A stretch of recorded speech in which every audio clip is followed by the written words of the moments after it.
Think of Aristotle as the ultimate why whisperer. In this quick episode, we're taking a time machine back to ancient Greece to explore his four causes. It's a bit like detective work, only the mystery is the entire universe, and the detective is a philosopher with an epic beard. Aristotle's four causes present four distinct lenses of explanation, each revealing a crucial aspect of being. It's vital to recognize that Aristotle's concept of causality is broader than modern understandings. To Aristotle, a cause is really any factor that explains why something exists or possesses the attributes it has. And each of his four causes is meant to answer a specific type of question. So, for example, the four causes briefly stated are as follows. The material cause. What is it made of? This relates to the composition of objects. Formal cause. What is it?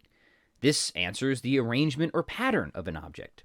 Efficient cause. Who or what brought it into existence? This identifies the agent or mechanism of change or becoming. Final cause. Why does it exist? This represents the purpose or ultimate goal of something. Okay, let's dive deeper because there's a lot of nuance to each of these. So, material cause refers to the substratum from which a thing is produced. The material cause is that out of which a thing comes to be and which persists through change, exemplified by the bronze of a statue or the silver of a cup.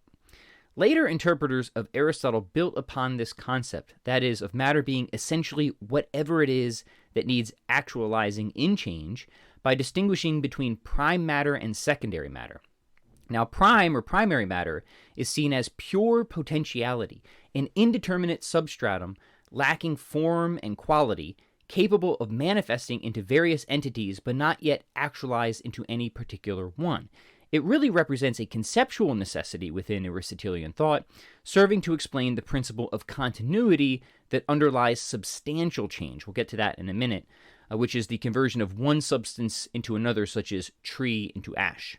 The axiom, no change without something staying the same, really gets at this idea, implying that without some enduring element or principle, you really just have annihilation and replacement, not actual change. So that's what's motivating this idea of prime matter. Now, secondary matter, by contrast, refers to, some substance that has already assumed some form. So, for instance, the marble of a sculpture or the timber of a table. Unlike prime matter, this matter already possesses some actuality already. It has already taken on definite properties, constraining its potential for further change. A marble block designated for a statue serves as an example of secondary matter. It is no longer pure potential, but is prepped for a particular purpose, though it still remains the capacity for various final forms. Okay, let's move now to formal cause. In Aristotle's philosophy, the formal cause is integral to understanding an entity's essential nature and specific configuration. This cause is not merely about physical shape or appearance, but concerns the defining structure and the comprehensive characteristics that confer upon an entity its essential being. This is particularly true in the context of an entity's substantial form, which is the foundational pattern and organization endowing it with its distinctive identity. Now, Aristotle's understanding of form is crucially informed by the distinction between accidental and substantial forms. Substantial form relates to the essence that imparts to a thing its unique, recognizable nature. For example, the substantial form of a cat encompasses its particular anatomical and physiological composition, which accounts for its species-specific attributes and qualifies it distinctively as a cat. In contrast, the accidental form refers to the changeable attributes that do not alter the essential nature of the thing. So consider the color of a cat's fur. While it may affect the appearance of the cat, it does not impact the cat's substantial form. Thus, whether a cat has stripes or a solid coat, its substantial form remains that of a cat, unchanged by these particular variations. Moving now to efficient cause. The efficient cause is identified with the primary source of the change or the bringing into existence of an entity. It is simply put the productive cause. Many contemporary philosophers really just think about cause as efficient cause, but again, Aristotle has a much wider understanding of causality. Now, Aristotle stresses that this is the instigator of motion or rest, that is, the efficient cause. This cause can be an agent or a form of action that induces transformation or becoming. In the case of a natural event like rain, the efficient cause would be the processes in the atmosphere, whatever those are. For an artifact, it would be the artificer and their actions. Aristotle also makes an important distinction between accidental and essential causes. An accidental cause is incidental, not fundamentally linked to an effect. An essential cause, on the other hand, is directly tied to a particular outcome. For instance, if a person is both a musician and a doctor and they cure a patient, the musician aspect is incidental. It's by virtue of their medical expertise that they are essential to the healing process. Okay, finally, the final cause. The final cause is the end, aim, or goal of a process or thing.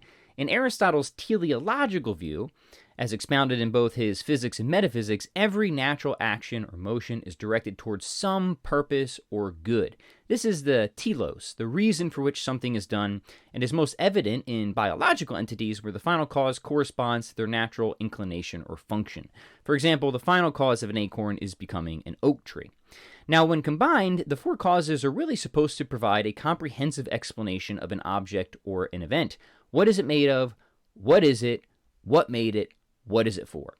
They also anchor Aristotle's broader metaphysical inquiry into the principles of reality and change, a system that has obviously significantly influenced Western thought. But that's where we're going to leave it today. So, a mere sampling of the Aristotelian method for dissecting the nature of existence. If you're hungry for more philosophical insights, then I invite you to join us here more regularly on the Philosophy for the People YouTube channel. Please leave your comments below. Would love to hear what your take is on Aristotle's four causes. Do they quench your thirst for knowledge, or do they incite a greater hunger to learn? Please let me know. It's always great to hear from all of you in the comments. Please consider subscribing if this is your first time to the channel. Would really appreciate that. And as always, philosophy is the mind's gym, and we're here to ensure that you never skip thought day.